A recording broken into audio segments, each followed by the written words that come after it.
আসসালামু আলাইকুম, জেকেস কিচেনে স্বাগতম। আজকে আমি দেখাবো জুসি চিকেন কারি রান্না। চলুন শুরু করা যাক। আমি একটি প্যানে 3 চামচ পরিমাণ তেল নিয়ে নিচ্ছি এবং গরম হওয়া পর্যন্ত ওয়েট করব। সামান্য গরম হয়ে আসলে আমি তার মধ্যে 1 চিমটি পরিমাণ আস্ত জিরা দিয়ে দিলাম। দেন আমি 1 কাপ পরিমাণ পেঁয়াজ দিয়ে দিলাম। তারপরে এর মধ্যে আমি একটি তেজপাতা 2 ভাগ করে নিয়েছি, একটি দারচিনি, 3টি এলাচ এবং অল্প আস্ত জিরা দিয়ে দিলাম।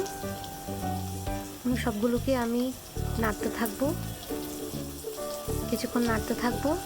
দেন এর মধ্যে আমি 1 চামচ আদা, 1 চামচ রসুন দিয়ে দিলাম। তারপর আমি আবার মিক্স করব। সব কিছু মিক্স হয়ে আসলে এবং পেঁয়াজটা নরম হয়ে আসলে আমি এর মধ্যে মশলা দিয়ে দিব। আমি এখন 2 চামচ মরিচ, 1/2 চামচ হলুদ,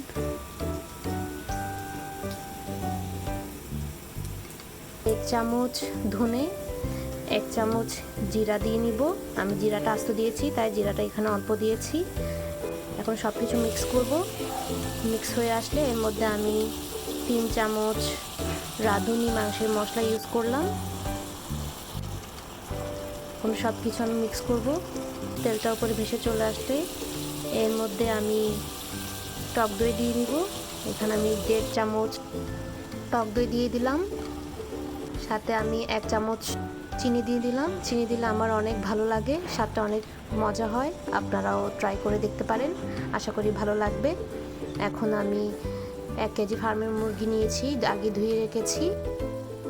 আমি এখন আমার কষানো মশলায় এই মুরগিগুলি দিয়ে দিব, দিয়ে নাড়তে থাকবো, মিক্স করব মশলার সাথে। দেন আমি লবণ দিয়ে নিলাম 3 চামচ, আবার নাড়তে থাকলাম। মিক্স হয়ে গেলে আমি ঢাকনা দিয়ে দিব। ঢাকনা দিয়ে আমি 7-8 মিনিট ওয়েট করব। ফার্মের মুরগি সেদ্ধ হতে বেশিক্ষণ লাগে না। 7-8 মিনিট পরে আমি আবার দেখলাম মুরগি প্রায় সেদ্ধ হয়ে আসছে বলে মনে হচ্ছে এবং স্মেলটাও ভালো আসছে। আমি আর একটু নেড়ে দিচ্ছি। আমি লবণটা চেক করে দেখেছি, এটা কম মনে হয়েছে তাই আমি আবার লবণ দিয়ে ঠিকঠাক করে নিলাম। আপনারা আপনাদের স্বাদ মতো লবণ ঠিকঠাক করে নেবেন। আমি আবার ঢাকনা দিয়ে দিলাম। ঢাকনা দিয়ে আমি আবার 5 মিনিট ওয়েট করব। 5 মিনিট পরে আমি আবার দেখলাম আমার মাংস হয়ে এসেছে, ঝোলটা ঘন হয়ে আসছে। আমি ফেলবো এখন। আপনারা দেখেন দেখতে কত সুন্দর হয়েছে।